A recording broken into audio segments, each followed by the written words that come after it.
Bonjour, si vous n'avez pas regardé la première partie, je vous recommande vivement de le faire en premier. Je mettrai un lien dans la description. Maintenant, revenons à la vidéo. Les troubles dépressifs sont des troubles psychiatriques de l'humeur qui sont très fréquents et se caractérisent principalement par une profonde tristesse et un ralentissement des mouvements et des pensées, c'est-à-dire un ralentissement psychomoteur. Ces symptômes peuvent être très handicapants et impacter la vie quotidienne de la personne concernée. L'interrogatoire médical est un élément essentiel.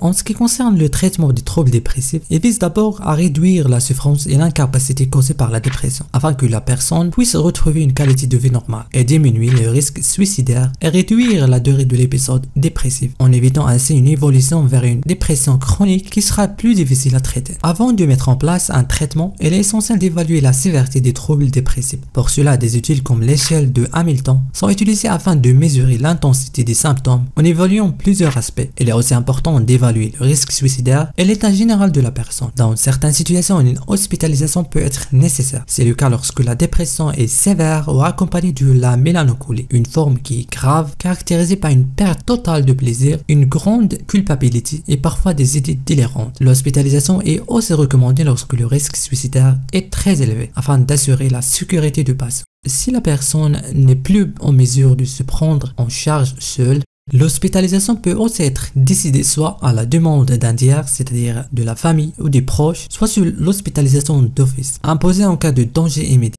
Le traitement médicamenteux repose principalement sur l'utilisation des antidépresseurs, auxquels peuvent être associés à d'autres médicaments selon les besoins du patient. Le choix de l'antidépresseur dépend de plusieurs facteurs, notamment l'intensité des symptômes et la tolérance aux effets secondaires. Les antidépresseurs de nouvelle génération, comme les inhibiteurs de la recapture de la sérotonine, ou ce qu'on appelle les IRS, ces médicaments comme le fluoxétine, la paroxétine et la sertraline, sont prescrits à raison d'une gélule par jour et présentent moins d'effets secondaires que les anciens traitements. D'autre part, les antidépresseurs très cycliques comme l'amitriptyline et la clomipramine sont également utilisés mais présentent des effets secondaires. Leur positif varie généralement entre 75 et 150 mg par jour. Il est important de noter que les antidépresseurs doivent être pris pendant une durée minimale de 6 à 12 mois pour assurer leur efficacité et éviter les rechutes. Et leur effet ne se fait sentir qu'après environ 15 jours.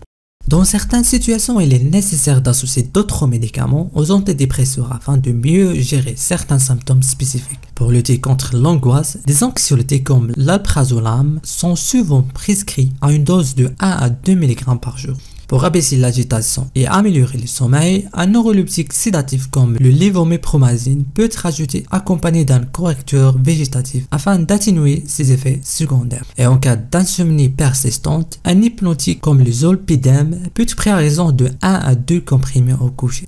Après le traitement, la surveillance est souvent nécessaire. L'un des points les plus critiques à surveiller est le risque suicidaire. Il est particulièrement élevé lorsque la personne commence à aller mieux et retrouve de l'énergie. Ce phénomène appelé queue de mélancolie et s'explique par la levée de l'inhibition. Le patient conserve ses pensées suicidaires mais retrouve suffisamment de force pour passer à l'acte. Les effets secondaires des antidépresseurs doivent également être pris en compte. Parmi eux, la sécrète buccale qui est fréquente. Une solution simple consiste à mâcher du chewing-gum ou à prendre un médicament comme la cantabiline pour atténuer ce désagrément. Un autre élément à surveiller est le virage maniaque, une complication où la dépression évolue vers un état d'excitation excessive et de comportement impulsif. Dans cette situation, il faut arrêter immédiatement l'antidépresseur et introduire un neuroleptique associé à un régulateur de l'humeur comme le tegretol.